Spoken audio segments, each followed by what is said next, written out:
Hello दोस्तों, कैसे हैं आप सब? उम्मीद करता हूँ कि आप सब अच्छे ही होंगे। आप सभी का आज मेरे न्यू वीडियो में स्वागत है।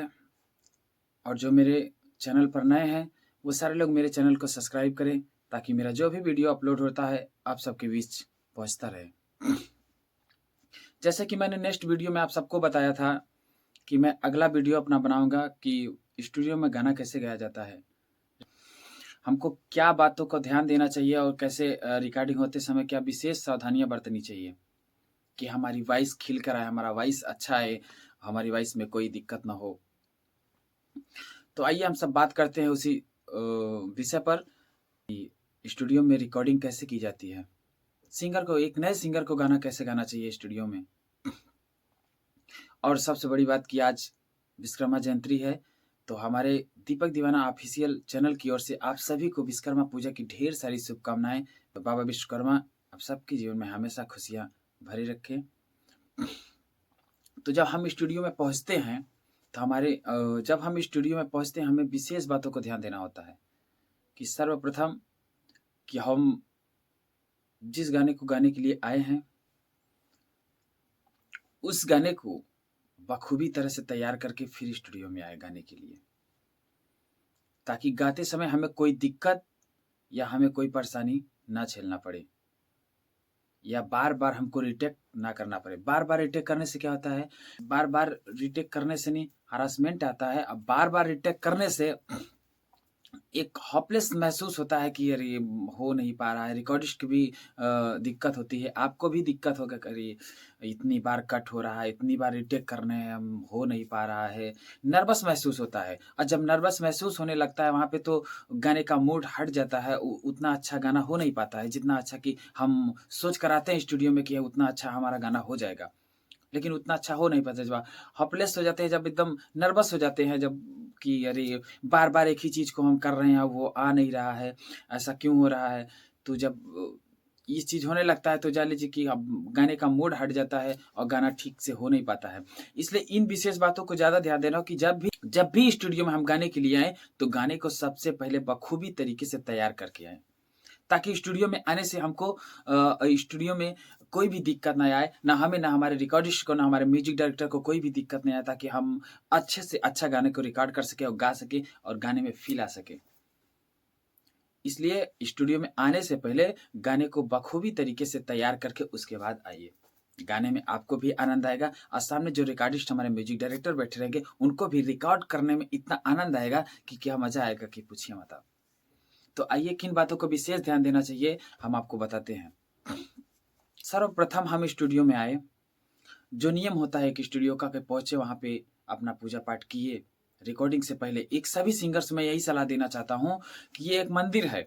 मंदिर में पहुँचो तो प्रणाम सबसे पहले। अगर आप रिकॉर्डिंग करने आए हो अपने गाने का रिकॉर्डिंग करने आए हो, तो सबसे पहले आने के बाद मंदिर में प्रणाम करो। प्रणाम करने के बाद पूजा पाठ करो, अपना पूजा पाठ करके अगरबत्ती जो भी पूजा पाठ करेंगे, उसके बाद हम अपने चलेंगे माइक पर। म्यूज़िक ट्रैक लगेगा, म्यूज़िक रिकॉर्डिस्ट अपने काम पे बैठेंगे, और हम आएँगे अपने ओकर रूम में। आके माइक के पास आएँगे, और माइक कितना दूरी पे हमको करना है, क्या लेवल उठाना है, हेडफ़ोन में वॉल्यूम कितना होना चाहिए, कितने आवाज़ में हमको गाना चाहिए कि हमारा आवाज़ बहुत ज़्यादा लाउडली नहीं आए, हमारा आवाज़ एकदम अच्छे से आ जाए, क्या करना चाहिए उसके लिए देखिए। हम आए स्टूडियो में, पूजा पाठ सब कुछ करने के बाद स्टूडियो पे आए, माइक पे आए।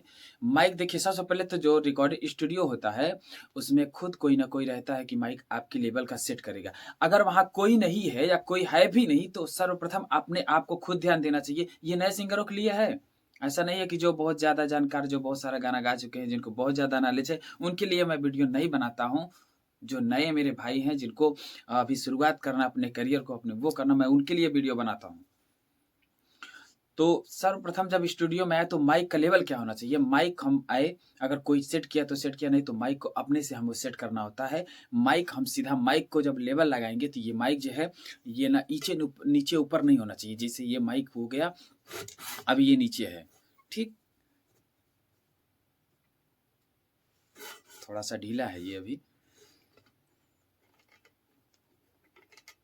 तो ये नहीं होना चाहिए, नीचे नहीं होना चाहिए। और फिर इसके बावजूद ये ऊपर भी नहीं होना चाहिए। ये खास ये मेरे एकदम मुँह के सामने, माउथ के सामने होना चाहिए। मुँह के जस्ट सामने होना चाहिए।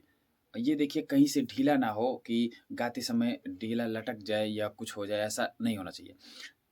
ये मेरे मुँह के सामने होना चाहिए, ठीक सीधा, इसका लेवल बराबर होना चाहिए। और इसका लेवल बराबर होने के बाद हमको करना क्या चाहिए, माइक से कितना दूरी हमको होके गाना गाना चाहिए। माइक से आप ये देख लीजिए कि माइक का जो फ़िल्टर होता है, इसे फ़िल्टर बोलते हैं। ये जो माइक का फ़िल्टर होता है, वॉइस फ़िल्टर, तो ये फ़िल्टर जो होता है, फ़िल्टर से करीबन हमको 4 से 5 अंगुल की दूरी बना के रखना चाहिए। ये अगर आप इतना दूरी, कम से कम इतना दूरी आप जान लीजिए कितना दूरी आपको बना के रखना है। अगर आपको भोजपुरी गाना है, तो आपको थोड़ा दूर, अगर कोई फ़ास्ट सॉन्ग गाना है या जैसे लाउडली सॉन्ग होता है, बहुत उठा के गाना होता है, हाई स्केल का नोट होता है, जब भी कभी आप हाई स्केल का नोट लगाएँगे, तो आप माइक से थोड़ा दूरी बना के गाएँगे। माइक से थोड़ा भी दूरी बना के थोड़ा-सा गाएँगे, जब हमको लाउडली गाना होता है, जब हमको हाई स्केल का नोट गाना होता है। जब हमको सैड सॉन्ग गाना होता है, या हमको कोई बहुत मेलोडी सॉन्ग गाना होता है, ऐसा सॉन्ग गाना होता है जिसमें हमको बहुत फ़ील डालना है, या क्या कहते हैं कि बहुत हरकत करना है, उसको हम माइक को सटा कर सकते हैं। 4 अंगुल, 3 अंगुल, 4 अंगुल की फ़िल्टर से दूरी रख सकते हैं। और विशेष बातों को ध्यान देना होगा कि जब हमको कोई ऊँचा नोट्स लगाना है या ऊँचा स्वर लेना है, तो हमको माइक से थोड़ा-सा दूरी बनाना होगा। क्योंकि जब हम सुर लेंगे तो उसमें लाउडली आवाज़ आएगा। ये माइक ऐसा होता है कि बहुत ज़्यादा खींचता है, जब लाउडली आवाज़ आएगा, उस चीज़ें को हमको विशेष ध्यान देना पड़ता है कि जब हमको अगर कोई सॉफ्ट गाना गाना होता है, या कोई हमको सैड सॉन्ग गाना होता है, या कोई बहुत ही मेलोडी सॉन्ग होता है जिसमें हमको बहुत हरकत करना है, बहुत नोट लगाना है, ऊपर-नीचे गाना है, तो उसमें हमको ज़्यादा दूरी नहीं, उसमें बस मेलोडी से हिट के बस फ़िल्टर से इतना दूरी बना के गाना होता है।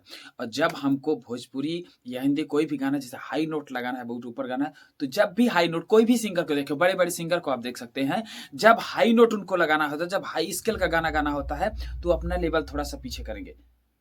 यहाँ भी और स्टेज भी आप लोग देखेंगे, बहुत अच्छे-अच्छे सिंगरों को देखे होंगे कि जब उनको लाउडली गाना होता है, वो करना होता है, तो वो माइक से थोड़ा दूरी, या तो प्रोग्राम में भी माइक लिए रहते हैं, प्रोग्राम में भी माइक लिए रहते हैं कि जब उनको आलाप लेना होता है या वो करना होता है, तो थोड़ा-सा आवाज़ की दूरी बनाते हैं। उससे लगता है कि आवाज़ बोल्ड नहीं जाता है, आवाज़ की कोई प्रॉब्लम आवाज़ में नहीं आती, जो भी आवाज़ जाता है खिल के जाता है। तो इन बातों को हमको विशेष ध्यान देना पड़ता है कि इतनी दूरी, आप अगर लाउडली गा रहे हैं, नॉर्मली गा रहे हैं, तो इतनी दूरी, और थोड़ा अगर वो गा रहे हैं तो थोड़ा हल्का-सा और दूरी बना के रखिएगा। इन विशेष बातों को आप अगर ध्यान देंगे, तो आपकी आवाज़ बहुत अच्छी आएगी। और दूसरी बात कि ये हेडफ़ोन है, ये हेडफ़ोन है। हेडफ़ोन में आप उतना ही आवाज़ लीजिए जितना आवाज़ आपको चाहिए। ये नहीं कि हेडफ़ोन में बहुत ज़्यादा, अगर इसमें ज़्यादा आवाज़ आपको सुनाई देगा, आपके कान में ज़्यादा तेज़ आवाज़ आएगा, तो आप ज़्यादा तेज़ गाइएगा। इस हेडफ़ोन में अगर ज़्यादा वॉल्यूम आपका म्यूज़िक पार्ट का आपको ज़्यादा सुनाई देगा, तो आप ज़्यादा तेज़ गाइएगा। इसलिए इसमें उतना ही आवाज़ रखिए, उतना ही आवाज़ लीजिए जितना आपको गाने में सूटेबल लगे, जितना आप गाने में परफ़ेक्ट गा सकें, जितना गाने में आपको अच्छा लगे। अब ये नहीं कि हम नए-नए सिंगर आए हैं और स्टूडियो में आए हैं, तो हम कैसे बोलें, डर लगता है, नहीं, डरने की इसमें बात नहीं है। जब डरोगे तब कुछ नहीं हो पाएगा। बेहिचक एकदम, आपको लग रहा है कि इसमें आवाज़ ज़्यादा है, म्यूज़िक डायरेक्टर से बोलिए, रिकॉर्डिस्ट से बोलिए कि भैया इसमें आवाज़ ज़्यादा है सर, इसमें आवाज़ ज़्यादा है, ये आवाज़ को थोड़ा नॉर्मल करें। ठीक है? तो अपने हिसाब से आप आवाज़ रखिए जितने में आपको अच्छे से सुनाई दे और आप अच्छे से फ़ील से गा सकें। इस बातों का आप ध्यान रखिएगा, कभी भी और कभी भी स्टूडियो में गाइएगा, नर्वस होके मत गाइएगा। 1 बार, 2 बार, 4 बार जब भी रीटेक हो, कट हो, कोई दिक्कत नहीं है। आप जितनी बार गाएँगे, जब तक आपको ये नहीं लगेगा कि बहुत अच्छा मैं गा चुका हूँ। हाँ, ये जब आपको फ़ील हो जाएगा कि अब इससे अच्छा मैं नहीं गा सकता हूँ, तब आप उसको छोड़िएगा। नहीं, जब तक लगे आपको कि नहीं इससे अच्छा भी मैं गा सकता हूँ, अभी इससे अच्छा मैं गाऊँगा, तब तक आप रीटेक करवाइए और तब तक उसको गाइए। और जब आप घर से रियाज़ करके गाने को आएँगे, जब आप घर से तैयारी करके आएँगे, तो आपको रीटेक नहीं करना होगा, आप अच्छे से गाएँगे। ये मेरा वादा है। और इन सब बातों का आप विशेष ध्यान दीजिएगा। और रिस्पेक्ट सभी सिंगरों से, जो नए सिंगर होते हैं, चाहे बड़े सिंगर, सब सिंगरों से मेरा होता है कि आप म्यूज़िक डायरेक्टर, रिकॉर्डिस्ट का रिस्पेक्ट कीजिए। आप अगर रिस्पेक्ट करेंगे, सम्मान देंगे, तो बहुत ही अच्छा काम होगा, बहुत अच्छा आपसे गवाएँगे। बहुत नए-नए सिंगर होते हैं, बहुत सारे लोग स्टूडियो में आते हैं और सम्मान नहीं करते हैं, अरे ये म्यूजिक डायरेक्टर हैं, कहाँ जान ये है, वो है, ऐसा कुछ नहीं। वो जिस समय बैठे हैं सीट पर, अपनी सीट पर बैठे हुए हैं, रिकॉर्डिस्ट करने बैठे हुए हैं, वो उस समय आपके लिए बहुत ख़ास होते हैं। उनकी बातों को आपको अमल करना चाहिए, क्या बोल रहे हैं, कैसे कह रहे हैं गाने के लिए, उस चीज़ को आपको अपने अंदर ढालना होता है, उसी हिसाब का आपको गाना होता है।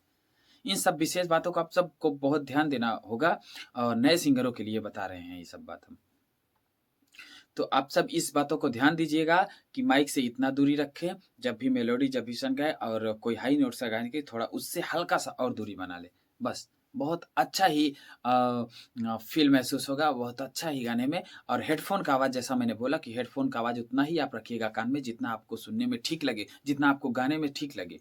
ऐसा नहीं कि आपको उस आवाज़ को लाउडली हो जाए कि आप लोगों को गाने में परेशानी है, ऐसा कुछ नहीं। इन सब बातों को आप सब ध्यान दीजिएगा, कभी भी स्टूडियो में जाइएगा।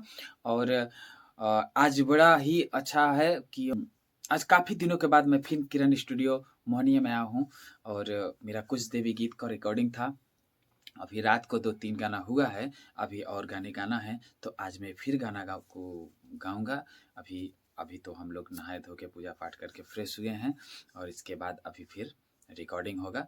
फिर मिलते हैं हम लोग नेक्स्ट वीडियो में, तब तक के लिए आप सबसे अलविदा चाहता हूँ। और दोस्तों, जो भी मेरे चैनल पर नए हैं, वो मेरे चैनल को सब्सक्राइब करें, लाइक करें, शेयर करें और कमेंट करके बताएँ कि मेरा बनाया हुआ वीडियो आप सबको कैसा लगता है। और किसी बात की जानकारी चाहिए तो बेझिझक आप सब हमसे कह सकते हैं।